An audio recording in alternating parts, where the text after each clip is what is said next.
নমস্কার দর্শকবৃন্দ, আপনারা দেখছেন আজকের পড়া। সঙ্গে রয়েছি আমি সৌমেন্দ্র পাল। এই মুহূর্তের কিছু গুরুত্বপূর্ণ খবর আপনাদের জন্য নিয়ে এসেছি। প্রথমে শুনে নিন সংবাদ সংক্ষেপে। জাতীয় সড়ক সংলগ্ন ফুটপাত ভেঙে ড্রেন ভরাট করে গভীর রাতে পাহাড় কেটে মাটি নিয়ে যাওয়ার অভিযোগ বরাতপ্রাপ্ত ঠিকাদারের বিরুদ্ধে। নীরব বিভাগ, নীরব প্রশাসন। শিবালিক পার্ক ডেভেলপমেন্ট কমিটির ব্যবস্থাপনায় আগামী 5 মে থেকে 8 মে পর্যন্ত শিলচরে অনুষ্ঠিত হবে রবীন্দ্র জয়ন্তী। ট্রেভেলার বাইকের সংঘর্ষ, হত বাইক চালক। রাজ্যেশ্বরপুরে সোনার অলংকার সহ ধৃত যুবক। অসম ক্যান্সার কেয়ার ফাউন্ডেশন দিবস পালন শিলচরে। এবারে শুনুন বিস্তারিত। আকাশ সমতুল্য পাহাড় কেটে ধ্বংসলীলা আজও অব্যাহত। কোনো অভিযোগই পাত্তা দিচ্ছেন না বিভাগীয় কর্তারা। হ্যাঁ, এমনই চলছে কাটিগড়ার কাতিরেলি। এবারে জাতীয় সড়ক সংলগ্ন ফুটপাতে থাকা স্ল্যাব ভেঙে ড্রেন ভরাট করা হয়েছে। কারণ এই ড্রেন ভরাট করে পাহাড় কেটে মাটি নিয়ে যাচ্ছে ঠিকাদার সংস্থা, যার ফলে ড্রেনে থাকা জমা জলে এখানকার স্থানীয়দের বাড়ির উঠোনে কৃত্রিম বন্যার সৃষ্টি করছে। অনেকের বাথরুমে ড্রেনের জল চলে যাওয়ার উপক্রম হয়েছে। নিয়ম বহির্ভূতভাবে এলাকার জনগণকে মারাত্মক অসুবিধায় ফেলে ভারতমালা প্রকল্পের মাটি নেওয়ার জন্য কোন গ্রন্থে লেখা আছে তা কারও জানা নেই। প্রসঙ্গত দিন হোক বা রাত হোক, তাদের পাহাড় কেটে ধ্বংসলীলার কাজ অনবরত চলতেই থাকে। বিশেষ করে গভীর রাতে যখন পাহাড়ে ড্রিল করা হয়, তখন বিকট শব্দে এলাকার বসত বাড়ির লোকজন আতঙ্কিত হয়ে পড়েন।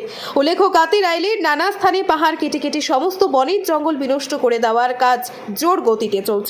অধিকাংশ নানা বিলুপ্তিপ্রায় বন্য পশু পক্ষীর বসবাস করার স্থান ধ্বংস করে দেওয়া হয়েছে। গত বছরের ডিসেম্বর মাসে কাটিগড়ার এক পশুপ্রেমিক স্বেচ্ছাসেবী সংস্থা রিচিং বরাক অর্গানাইজেশনের পক্ষে এমন নানা অভিযোগ উত্থাপন করে কাটিগড়ার সার্কেল অফিসার রবার্ট টুলুরের মাধ্যমে করিমগঞ্জ জেলা বন বিভাগের আধিকারিককে এক স্মারকপত্র প্রদান করা হয়। এতে তারা অভিযোগ করে বলেছিলেন, কাটিগড়ার কাতিরাইল এলাকায় বেশ কিছু পাহাড়ি অঞ্চলের নানা প্রজাতির বানর, কচ্ছপ, সজারু, কিং কোবরা সহ অনেক বিলুপ্ত প্রায় প্রাণীদের জীবন বিপন্ন হতে চলেছে। তাছাড়াও আবাদে ধ্বংসলীলা চালিয়ে সবুজ পাহাড় নিঃশেষ করে দেওয়ার কাজ চালিয়ে যাচ্ছে সড়ক নির্মাণ সংস্থা, যা প্রাণীকুলের পরিপন্থী। ধ্বংসলীলার কাজ তো করা প্রায় শেষের পথে, তবুও তীব্র বেগে কাজ চলছে। দর্শকবৃন্দ, সবকিছু দেখেও নীরব বন বিভাগ, নীরব প্রশাসন। শাসক দল কিংবা বিরোধী শিবিরও এ বিষয়ে টু শব্দ করছে না। এ নিয়ে এলাকায় তীব্র ক্ষোভ পরিলক্ষিত হয়েছে। দর্শকবৃন্দ, হাইলাকান্দি জেলার রাজ্যেশ্বরপুর গ্রামে সোনার অলংকার সহ ধরা পড়েছে এক যুবক। শনিবার শানিমুল হক লস্কর ওরফে খায়রুল হক, তার বয়স 27 বছর, ওই যুবককে স্থানীয় লোকজনের সহায়তায় রাজ্যেশ্বরপুর গ্রাম থেকে আটক করে ক্রাইম কমিশন। শানিমুলের বাড়ি ইটারকান্দি 2 খণ্ডে। শেষে পুলিশ তাকে গ্রেফতার করে অভিযুক্ত ব্যক্তির কাছ থেকে 2টি সোনার চেন, 1টি সোনার ব্রেসলেট, 4টি চুড়ি, 1 জোড়া কানের রিং, 1টি রূপার চেন উদ্ধার করা হয়। নগাঁও বটদ্রবা সড়কে রায়ডঙ্গিয়া গঙ্গাধাবার সামনে একটি ভয়াবহ সড়ক দুর্ঘটনা সংঘটিত হয়েছে। AS01 AL 0892 নম্বরের বাইকের সঙ্গে সংঘর্ষ হয় AS01 GC 2623 নম্বরের একটি যাত্রীবাহী ট্রেভেলারের।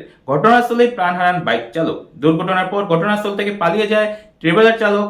নিহতের নাম জানা গেছে আবু সাহেব। সে নগাঁও কাভাইমারির বাসিন্দা বলে জানা যায়। জাজরি পুলিশ ঘটনাস্থলে পৌঁছে এবং ঘটনার তদন্ত শুরু করে। অসম ক্যান্সার কেয়ার ফাউন্ডেশন দিবস পালিত হলো শিলচরের নবনির্মিত ক্যান্সার কেয়ার সেন্টারে। রবিবার এ উপলক্ষে বিভিন্ন অনুষ্ঠানের আয়োজন করা হয়। প্রদীপ প্রজ্বলনের মাধ্যমে অনুষ্ঠানের সূচনা করেন অতিথিরা। এরপর সাংস্কৃতিক অনুষ্ঠান ও আলোচনা সভা অনুষ্ঠিত হয়। আলোচনায় বক্তারা ব্রেস্ট ক্যান্সার রোগের গুরুত্বপূর্ণ বিষয় নিয়ে বক্তব্য রাখেন। এছাড়া সমাজে সচেতনতা বাড়ানোর ওপরও গুরুত্ব আরোপ করেন। অনুষ্ঠানে নতুন প্রজন্ম এবং সমাজের উদ্দেশ্যে ব্রেস্ট ক্যান্সার রোগের উপর নাটক পরিবেশন করা হয়। এদিনের অনুষ্ঠানে উপস্থিত ছিলেন মেডিকেলের অধীক্ষক ডক্টর বিশ্বজিৎ ঘোষ, শিলচর ডেভেলপমেন্ট অথরিটির চেয়ারম্যান মঞ্জুল দেব, রাহুল বোস সহ বিশিষ্টজনেরা।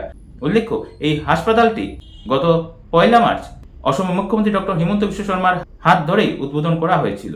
বর্তমানে হাসপাতালে মোট 133 জন রোগী রয়েছেন। এর মধ্যে 26 জন রয়েছেন কেমোথেরাপি বিভাগে। ঐতিহ্যবাহী শিবালিক পার্ক ডেভেলপমেন্ট কমিটির ব্যবস্থাপনায় প্রতি বছরের মতো এবছরও 4 দিন ব্যাপী বিভিন্ন সাংস্কৃতিক অনুষ্ঠানের মাধ্যমে রবীন্দ্র জয়ন্তী উদযাপন করা হবে।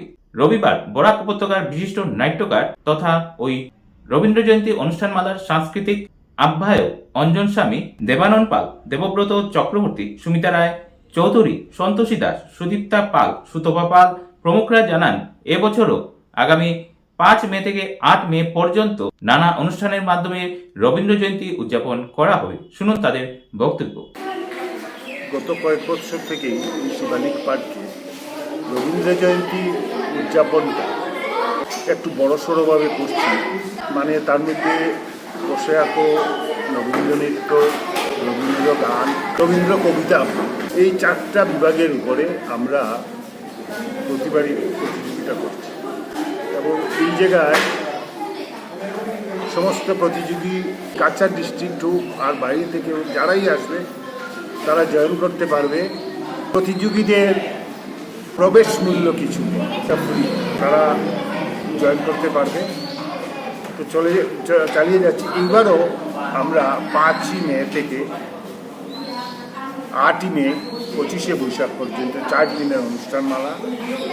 তাছাড়াও আরেকটা কথা বলে রাখি, আমরা গতকাল মানে 27 এপ্রিল থেকে রবীন্দ্রসঙ্গীতের উপর একটি কর্মশালা আরম্ভ করেছি, যেখানে প্রশিক্ষক রয়েছেন বিশিষ্ট রবীন্দ্রসঙ্গীত শিল্পী শ্রী বিশ্বজিৎ রায়। তো এই অনুষ্ঠান যাতে প্রতিযোগিতায় সকলে জানতে পারে, এবং প্রতিযোগিতা প্রায় সব কিছুতেই আমাদের নির্দিষ্ট করে দেওয়া আছে। গান হলে প্রতি বিভাগের গানগুলো সিলেকশন করে দেওয়া আছে, কবিতা, নৃত্য সবগুলোতে সিলেকশন করে দেওয়া আছে। শুধু বসে আঁকো প্রতিযোগিতায় সেই দিনই বলা হবে কোন গ্রুপে কী আঁকবে। এটা যাতে সবের প্রচার পায়, এটাই আমাদের বিশেষ লক্ষ্য। আপনারা যদি কাইন্ডলি সেইভাবে করেন। দর্শকবৃন্দ, আজকের মতো খবর এ পর্যন্তই। আপনারা ভালো থাকুন, সুস্থ থাকুন। শুভরাত্রি।